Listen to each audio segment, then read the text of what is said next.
राजस्थान में विधानसभा चुनाव के लिए जारी प्रचार गुरुवार शाम थम गया। अब कल यानी कि शनिवार को 200 सदस्यीय विधानसभा में से 199 सीटों पर मतदान कराया जाएगा। श्रीगंगानगर जिले की श्री करणपुर सीट पर कांग्रेस उम्मीदवार गुरमीत सिंह कुन्नर के निधन के कारण चुनाव स्थगित कर दिया गया।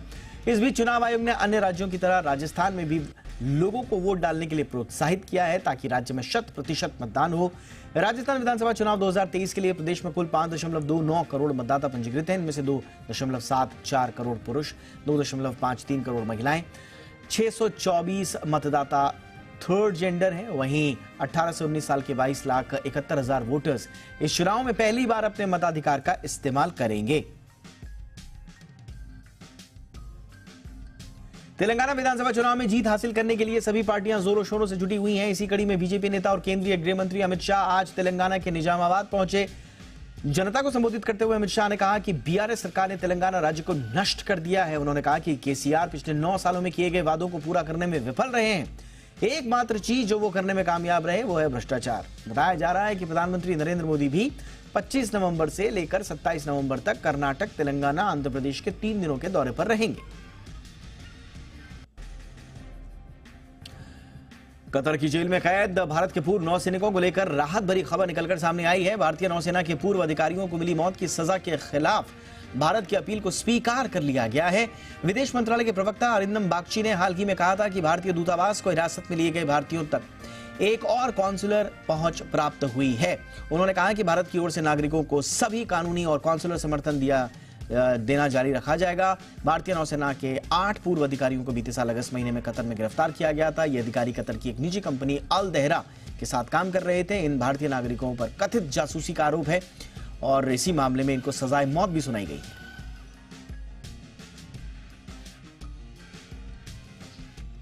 आम आदमी पार्टी के सांसद राघव चड्ढा ने राज्यसभा से निलंबन के मामले में सुप्रीम कोर्ट से मिले निर्देश के तहत आज सभापति और उप राष्ट्रपति जगदीप धनखड़ से माफी मांग ली। सॉलिसिटर जनरल तुषार मेहता ने कोर्ट को यह जानकारी देते हुए बताया कि उन्हें एक बार विशेषाधिकार कमेटी के सामने भी पेश होना पड़ सकता है।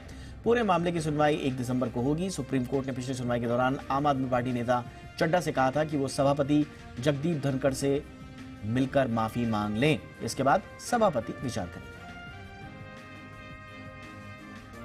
कर्नाटक के डिप्टी सीएम डीके शिव कुमार पर आय से अधिक संपत्ति रखने के मामले में सीबीआई जांच की मंजूरी को वापस लेने के अपने मंत्रिमंडल के कदम का मुख्यमंत्री सिद्धरामैया ने बचाव किया है। उन्होंने कहा कि बीजेपी की पिछली सरकार द्वारा की गई जांच की मंजूरी अवैध है। सिद्धरामैया ने यह भी कहा कि जो हमने कहा वो ये है कि जांच की मंजूरी देना अवैध है। किसी भी सरकारी अधिकारी के खिलाफ जांच के लिए सरकार को मंजूरी देनी होगी। यदि कोई मंत्री है तो उसके लिए राज्यपाल मंजूरी देंगे। यदि वो विधायक है तो उसकी मंजूरी स्पीकर को देनी होगी। यहाँ स्पीकर की अनुमति नहीं ली गई। जब जांच की मंजूरी दी गई थी तब शिव कुमार एक विधायक थे। जम्मू कश्मीर के राजौरी में शहीद हुए कैप्टन शुभम गुप्ता का परिवार शोक में है। आगरा में यूपी सरकार की तरफ से परिवार को 50 लाख रुपए का चेक भी दिया गया। कैबिनेट मंत्री योगेंद्र उपाध्याय 25-25 लाख के 2 चेक लेकर पहुंचे। इस दौरान कैप्टन शुभम की मां रो पड़ी। इसका वीडियो सोशल मीडिया पर वायरल भी हो रहा है। लेकिन अब इसके लेकर यूपी के कैबिनेट मंत्री विपक्ष के निशाने पर आ गए हैं। आम आदमी पार्टी के राज्यसभा सांसद राघव चड्ढा ने वीडियो शेयर करते हुए एक्स पर लिखा कि बीजेपी में बी का मतलब बेशर्म और पी का मतलब पब्लिसिटी होना चाहिए।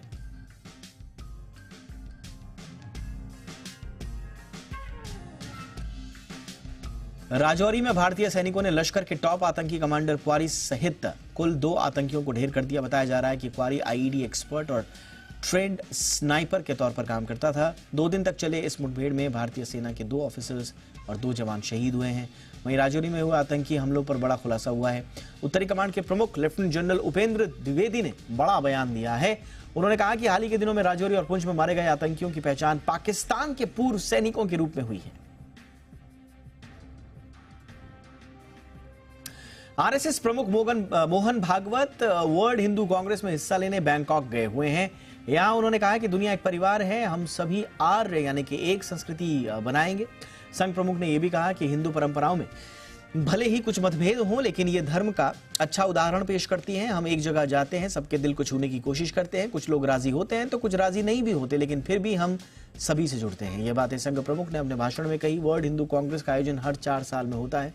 वर्ल्ड हिंदू फाउंडेशन ने इस बार कार्यक्रम को थाईलैंड की राजधानी बैंकॉक में ऑर्गेनाइज किया है। दिल्ली शराब नीति से जुड़े मनी लॉन्ड्रिंग मामले में आम आदमी पार्टी के राज्यसभा सांसद संजय सिंह को आज राउज एवेन्यू कोर्ट से राहत नहीं मिली। कोर्ट ने उनकी न्यायिक हिरासत 4 दिसंबर तक बढ़ा दी। कोर्ट ने एपीपी नेता, आम आदमी पार्टी नेता संजय सिंह की नियमित जमानत की अर्जी पर सुनवाई के दौरान उन्हें जेल में इलेक्ट्रिक केतली देने की इजाजत दे दी है। वहीं ईडी ने बताया कि मामले में जल्द ही सप्लीमेंट्री चार्जशीट दाखिल की जाएगी।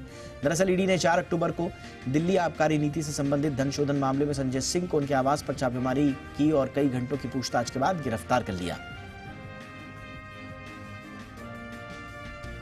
मुंबई अहमदाबाद बुलेट ट्रेन गलियारा परियोजना के लिए 100 किलोमीटर तक पुल निर्माण और 230 किलोमीटर तक खंभे लगाने का काम पूरा हो चुका है। इस महत्वाकांक्षी परियोजना के तहत निर्माण कार्य कर रही national high speed rail corporation limited ने यह जानकारी दी। रेलवे मंत्री अश्विनी वैष्णव ने इस संबंध में सोशल मीडिया प्लेटफॉर्म एक्स पर एक वीडियो भी जारी किया। Mumbai Ahmedabad high speed rail गलियारा परियोजना की जो कुल लागत वो 1.08 लाख करोड़ रुपए आंकी गई है। केंद्र सरकार NHSRCL को 10,000 करोड़ रुपए का भुगतान करेगी, जबकि गुजरात सरकार 5,000 करोड़ रुपए और महाराष्ट्र सरकार भी इतनी ही राशि का भुगतान करेगी।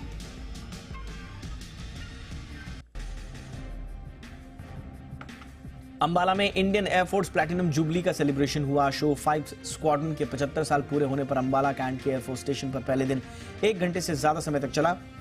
यहां सबसे पहले जैगवार ने उड़ान भरी। एयर शो में राफेल, आकाशगंगा और सूर्य किरण की टीमों ने भी करतब दिखाए। कार्यक्रम में air officer commanding in chief air marshal PM Sinha, पश्चिमी वायु कमान के साथ साथ स्क्वाड्रन में सेवा कर चुके रिटायर्ड कर्मचारी, सीनियर ऑफिसर्स और उनके परिजन शामिल हुए। देश के ऊपरी क्षेत्रों में बारिश और बर्फबारी के चलते मैदानी इलाकों में अब ठंड बढ़ने लगी है। उत्तर भारत में आज पारा लुढ़क गया। वहीं मौसम विभाग ने कई जगह बारिश होने की जानकारी दी है, इससे पारा और गिरेगा। राजधानी दिल्ली में आज सुबह से कोहरा छाया रहा और प्रदूषण के चलते वायु गुणवत्ता में भी अभी सुधार नहीं आया है। वहीं पारा गिरने से ठंड भी थोड़ी बढ़ी है, उसमें इजाफा हुआ है। दिल्ली में न्यूनतम तापमान 9 डिग्री और अधिकतम तापमान 25 डिग्री सेल्सियस है, जो आने वाले समय में और गिर सकता है। वहीं तमिलनाडु में कई दिनों से जारी भारी बारिश का सिलसिला खत्म होने का नाम नहीं ले रहा। आज भी तेज बारिश के कारण कुन्नूर और कोटागिरी के सभी सरकारी और निजी स्कूलों में छुट्टी की घोषणा कर दी गई।